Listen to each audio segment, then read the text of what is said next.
Hello, it's Dave from Sunlight on climate change. You're not being told the truth about climate change.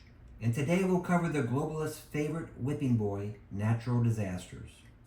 So, is extreme weather really more frequent and forceful?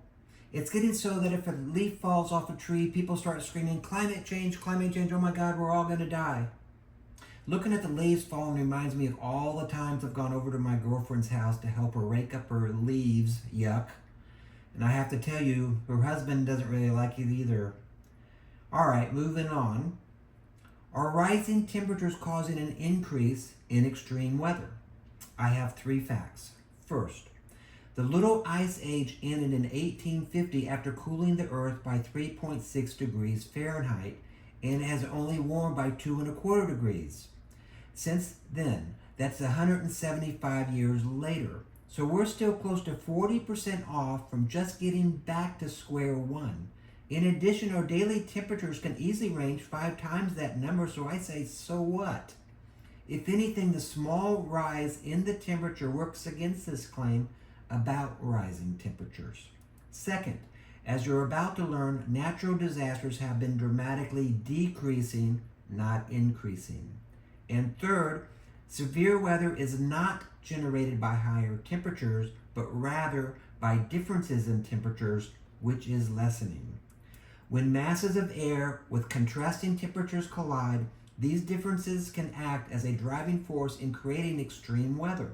When warm, moist air masses collide with cool, dry air masses, it can create atmospheric instability. Now, looking at this chart, you can clearly see there's been a dramatic decline in climate-related deaths. Ever fewer people die from climate-related catastrophes. As population has quadrupled, deaths have dropped 20-fold. Death risk from climate is down 99% from the 1920s. The red line you see is for earthquakes, tsunamis, and volcanoes. And by the way, volcanoes are the second highest producer of CO2. Next to the sun, of course. And globally, 10 to 20 times as many people die from cold as from heat. And warming periods are always more beneficial than cooling periods. The climate activists would have at least been headed in the right direction had they stayed with the global cooling scam from the 70s. Now let's get specific. Droughts. Droughts, which historically cause the most deaths, have for the most part become shorter, less frequent, and cover a smaller portion of the U.S. over the last century. The effect of our changing climate on drought appears to be a decrease in their number and intensity. This is an incredibly positive benefit for humankind and Earth's ecosystem, and we should celebrate it. Wildfires.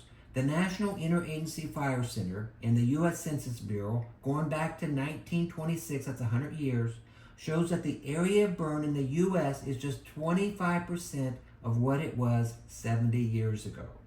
The last 40 years, we have seen a significant decrease in fires as CO2 levels have been increasing. Man-made reasons for fires include poor water management, thinning forest practices, and arson, not CO2, and we are talking to you, California. A survey of official weather sites in the scientific literature provides strong evidence that the first half of the 20th century, that's 1900 to 1950, had more extreme weather than the second half, 1951 to 2000, when anthropogenic, that's man-made, global warming is claimed to have been mainly responsible for observed climate change. Let's see if tornadoes and hurricanes prove that out. First, we'll talk about tornadoes. From 1900 to 1950, we averaged 63 F3 to F5 tornadoes a year. From 1950 to 2022, F3 to F5 tornadoes have been cut in half from 60 to 30 per year. In fact, in 2013, that was the last time we even had an F5 tornado. And through the years 2012 to 2018, we saw a record low number of tornadoes. And in fact, in 2018, we had only 10 deaths the entire year, while the annual average is around 75. And we had no F4 or F5 tornadoes. Looking at hurricanes, the National Hurricane Center data shows that hurricanes have been decreasing since the 60s. Now, a little trivia question, which you'll see on the following slide. Both La Ninas and El Ninos are among the major influences for hurricanes. El Ninos warm the waters, while La Ninas cool the waters. Which one causes 50% more hurricanes and double the number Cat 3 to Cat 5 hurricanes? With 6 Cat 3 to Cat 5 hurricanes making landfall over the last 5 years, we've now had 10 over the last 15 years. 5 out of the 6 were escorted by a La Nina. Yes, it cools the water, but there is virtually no wind shear to break it up, much like what happens when a hurricane hits land. And the 6th was via the El Nino. Even though it warms the water, which we know is also an influencer, they're usually associated with having heavy wind shear to help tear them down.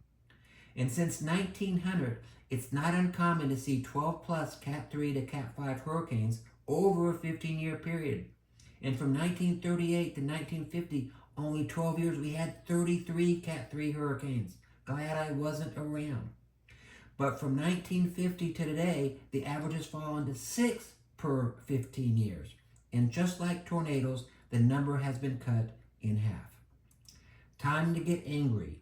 The IPCC concludes that changes in frequency and intensity of most severe weather events have not been detected nor can be attributed to human-caused climate change.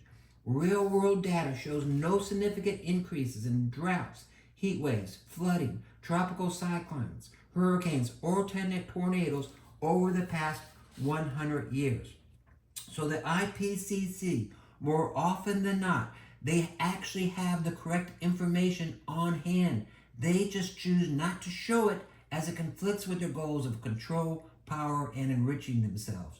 Thus, the IPCC will continue to push the increased and more violent natural disasters nonsense, even though they know it's a complete fallacy. Truly disturbing. Here's what's really happening, and let's end on a positive note. Humanity and the earth are benefiting wildly, not in spite of rising temperatures and increasing carbon dioxide, but because of them. The earth is becoming greener and experiencing fewer instances of extreme weather. Lengthening growing season, more moisture in the soil, and CO2 fertilization are increasing crop yields. With these increases, we are feeding larger populations. And in my next post, we'll take a much closer look at the UN's IPCC. They have their fingerprints on virtually everything related to climate change, and not in a good way, as we just witnessed. I'm going to destroy them.